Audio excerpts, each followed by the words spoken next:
Empezamos, chicos.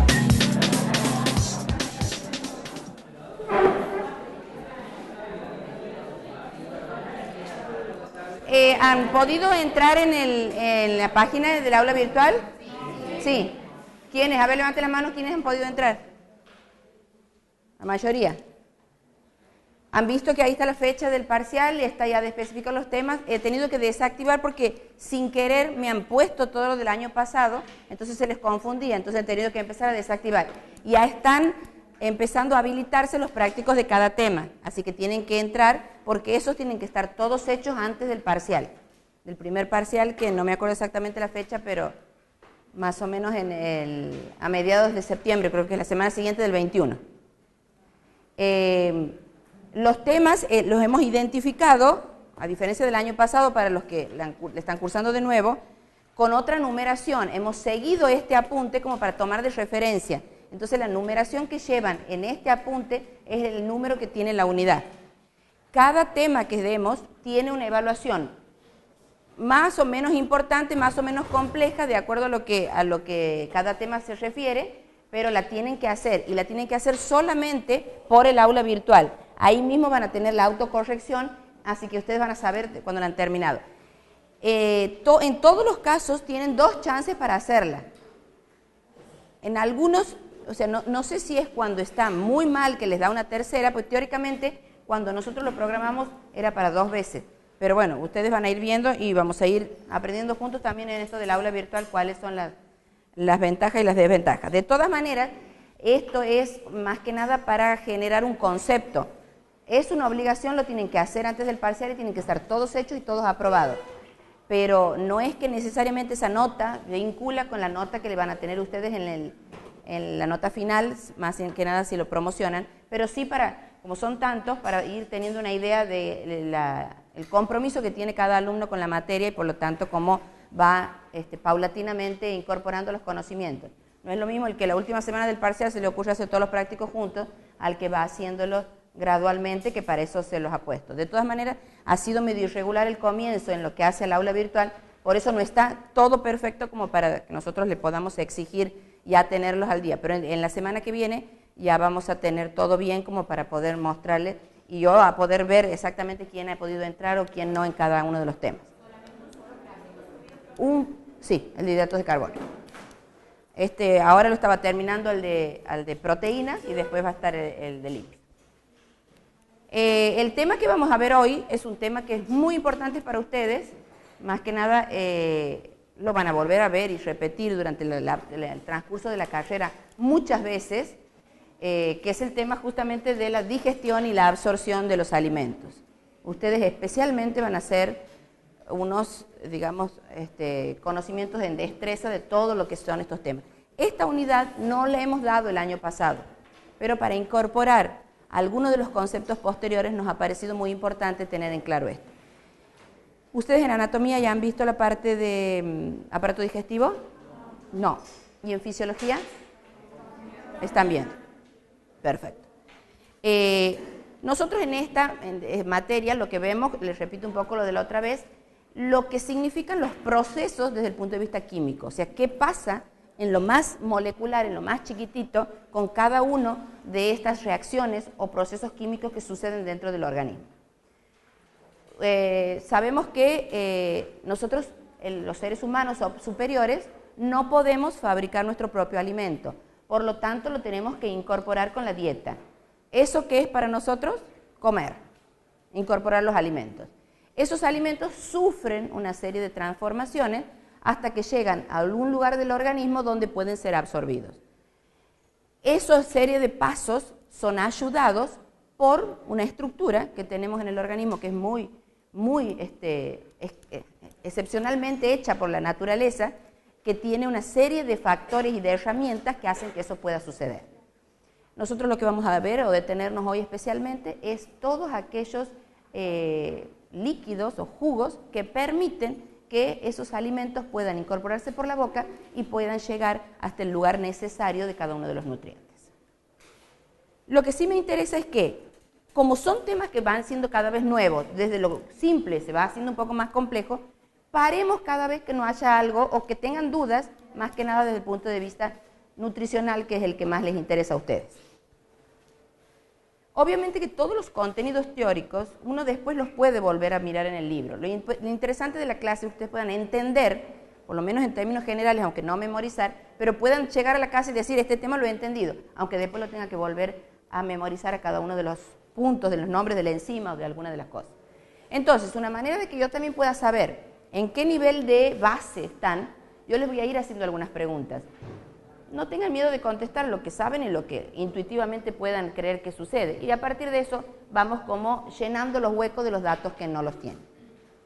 Hoy lo que vamos a ver entonces es digestión y absorción. ¿Qué es la digestión? ¿Qué entienden por la digestión? Cuando uno dice comido mucho y estoy haciendo la digestión, ¿qué está sucediendo? ¿En qué? Bien, es una transformación. Por lo pronto es una transformación. Un proceso que ¿qué hace? Químico. ¿Qué? Degradación de los alimentos. ¿Qué sería una degradación de los alimentos? Por lo pronto, destruirlos, achicarlos o reducirlos a una estructura más chiquita. Entonces, lo han dicho ya casi todo, es una degradación mediante reacciones químicas y ha habido un detalle que no lo han dicho y es catalizada o en la cual participan sí o sí unas enzimas. Las enzimas son todas aquellas sustancias que son proteínas que permiten el paso o la transformación de un compuesto que se llama A en otro que se llama B. Esa transformación química solo se hace por la presencia de unas proteínas que se denominan enzimas. Cada uno de los pasos que suceden en el metabolismo del organismo está catalizada o mediada por una proteína que se llama enzima. Enzima es la que permite que suceda ese pasaje. Entonces, la digestión es justamente eso, degradar los alimentos a través de reacciones químicas mediadas o catalizadas por una enzima específica para cada caso. ¿Dónde empieza la digestión? En general uno está asociando el estómago a la digestión, pero la digestión empieza en la boca. ¿Qué hace la boca? A ver qué se les ocurre que puede ser. Con la saliva aporta enzimas. Pero antes que eso, la masticación. ¿Qué función cumple la masticación? Triturar. Primero achicar en lo grosero. ¿Cómo hace para triturar la boca? Los dientes. ¿Y qué más? Los dientes. La saliva. Fundamental el tema de la saliva. Si vos agarras un pedazo de algo duro, pan, y lo quieres martillar y a lo sumo lo vas a destruir, pero no logras desarmarlo. Si vos le agregas agua o cualquier medio líquido, en general ayuda a que esa destrucción, digestión, empiece a suceder. Entonces, la digestión empieza en la boca y luego continúa en el estómago. Hay una serie de jugos que le aportan. Esos jugos, a ver, ¿cuáles se le ocurren que pueden ser? Jugos gástricos, que serían los que están en el estómago. Primero hemos dicho la saliva, que es el primer jugo que participa, jugos gástricos. Después, jugo pancreático y, ¿lo han dicho? La bilis. Especialmente la clase esta se trata de estudiar de qué manera cada uno de esos jugos participan o permiten que los elementos sean destruidos para ser incorporados. Ahora, una vez que han sido destruidos, tienen que ir al organismo. Ese proceso de paso es el que se llama la absorción. No se pueden absorber los elementos grandes, tienen que ser destruidos o reducidos a un tamaño pequeño. Ese paso de la destrucción o reducción o degradación es la digestión. Y luego hay una absorción. ¿Dónde se realiza la absorción? Mayoritariamente en el intestino. Pero hay algunos que se realizan en otra parte. Antes, en el estómago. La mayor parte de la absorción es en el intestino, pero hay algunos que se absorben en el estómago, especialmente los remedios se absorben en el estómago, o algunos de los remedios. Pero entonces, para que esa absorción pueda ser hecha, imagínense que es a través de la mucosa, en el caso de la mucosa gástrica o de la mucosa intestinal, tienen que estar ya en una estructura muy chiquita, que es justamente esa la capaz de ingresar o atravesar los epitelios. Una vez que se absorbe, ¿a dónde va? A la sangre. Siempre va a la sangre. ¿Y la sangre de qué se ocupa? ¿A dónde? Al donde haga falta, a donde se necesite. A formar estructuras en el caso de que estemos creciendo o en el caso de que se recupere o se regenere alguna estructura del organismo, o aportar el nutriente o aportar una hormona o un compuesto que sea necesario para la función que corresponde hacer. La sangre es la que vehiculiza entonces todos esos compuestos que son absorbidos o en el estómago o en el intestino para llevar al organismo la estructura que son necesarias. Donde mayoritariamente en la mucosa intestinal, pero hay muchas excepciones que son en el estómago. Esto está ayudado, facilitado o permitido por los jugos digestivos, que los hemos nombrado: la saliva, jugo gástrico, jugo pancreático, la misma mucosa intestinal que tiene una secreción, y la bilis.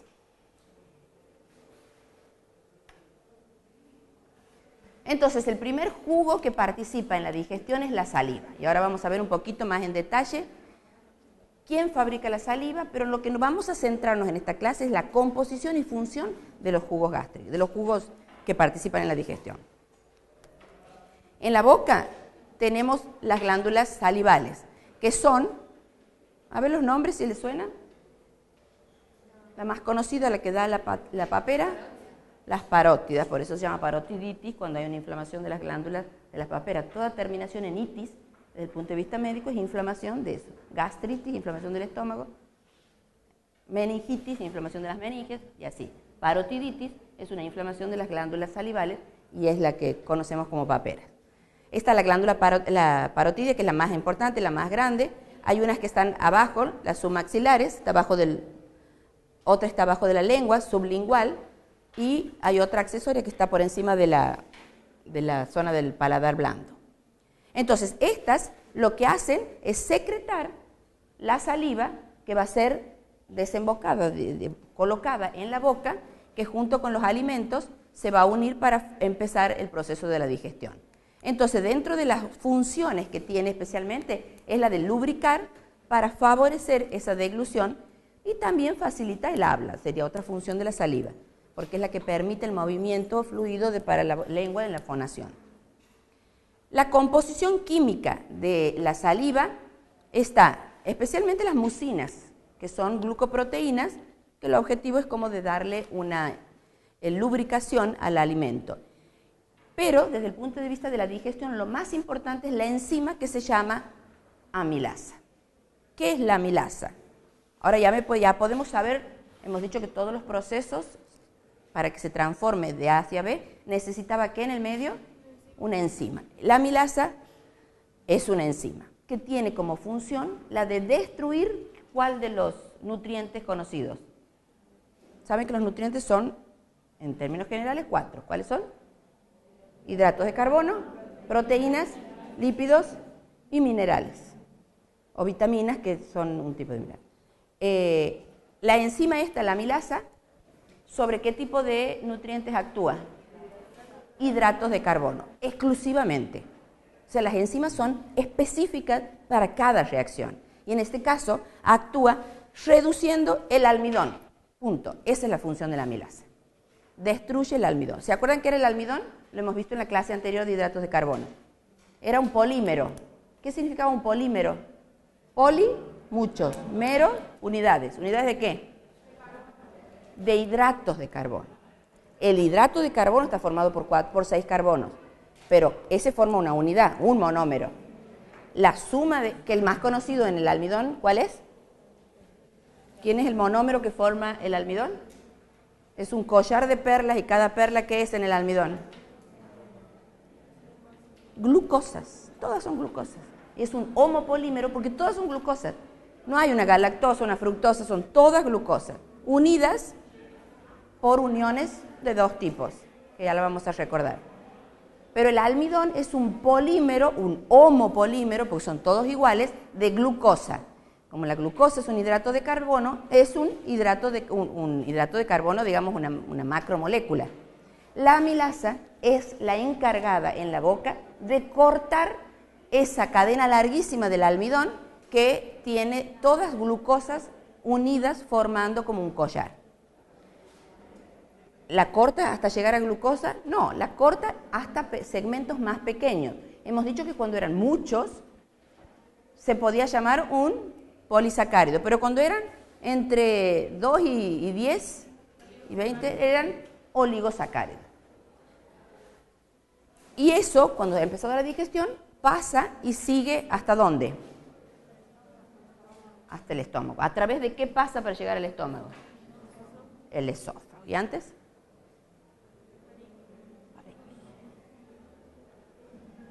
Hay que dudar. ¿Y la laringe? La laringe es las vías aéreas respiratorias. Solo que hay una parte, bueno, eso lo van a ver en anatomía, que está mezclado.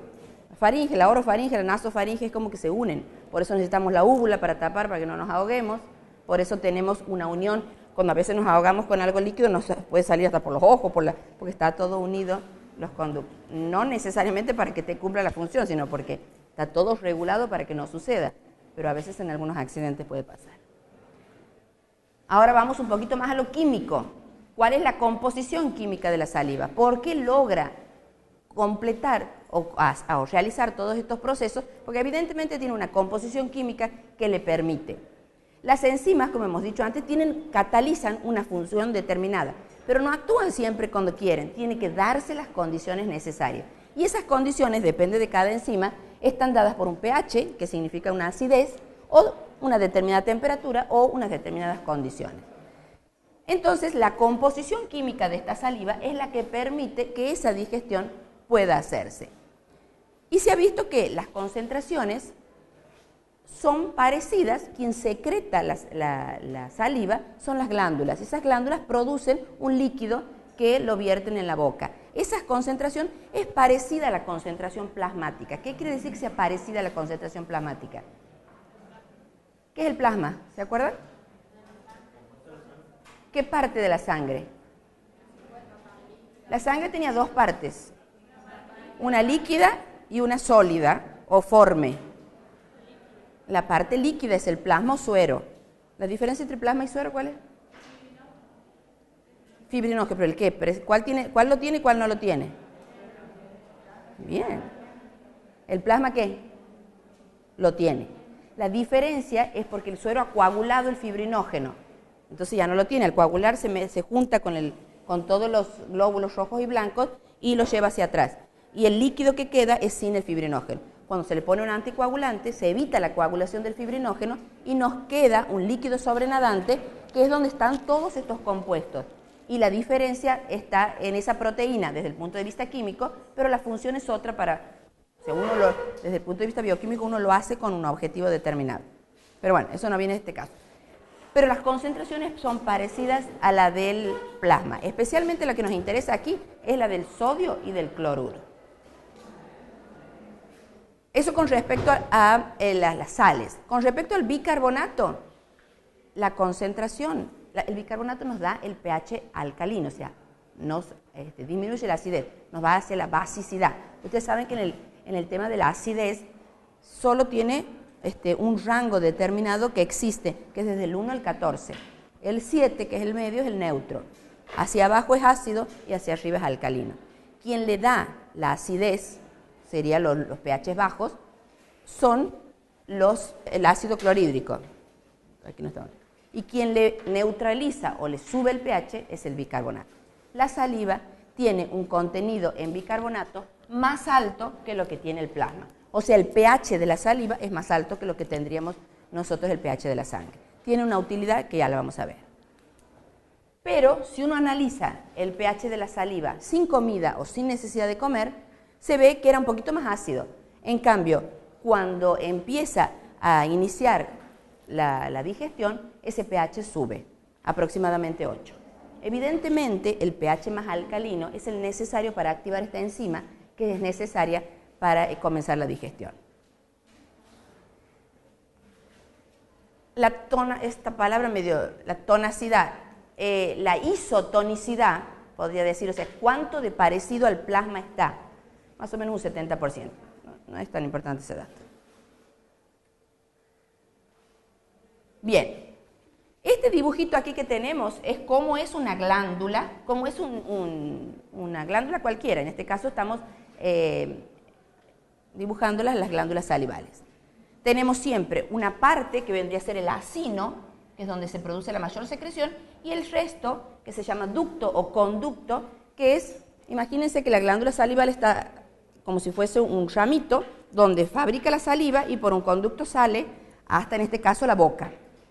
Esta parte donde tiene las células de mayor tamaño, en general está más dilatada, es lo que se llama el acino glandular. Y este es el túbulo. Pero también, tanto el ducto como el acino tienen células que producen o que permiten esa secreción, que son células funcionales para la producción de esa saliva.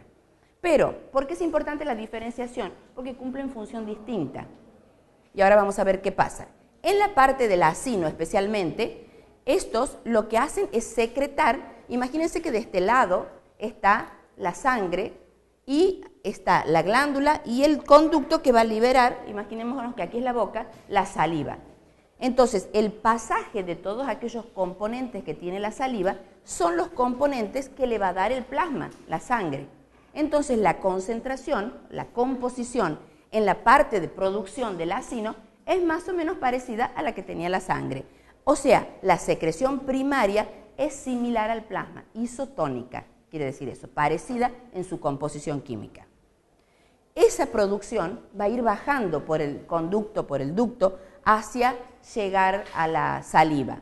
Y va haciendo una serie de modificaciones, de manera que si era isotónica igual al plasma, cuando es volcada en la boca, es hipotónica, ha bajado la concentración de alguno de los componentes y ha subido las de otro, con el objetivo de lograr esa digestión, en este caso de los hidratos de carbono.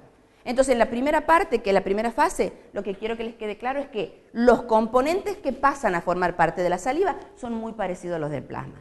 Y en una segunda fase de la secreción salival hay una acción en el ducto donde lo que hace es recuperar el sodio, por lo tanto aumentar la secreción de potasio.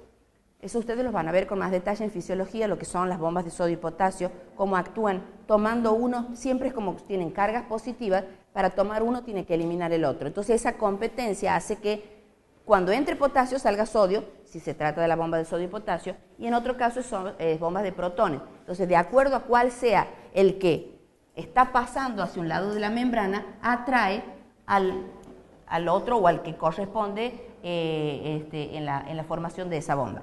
Este tiene una bomba de sodio y potasio y tiene también la del bicarbonato con el cloro. Entonces, si el potasio aumenta la concentración, es porque el sodio es recuperado por parte de la célula. Y tenemos también otras células que son las que recuperan el cloro y por lo tanto le aumentan el bicarbonato.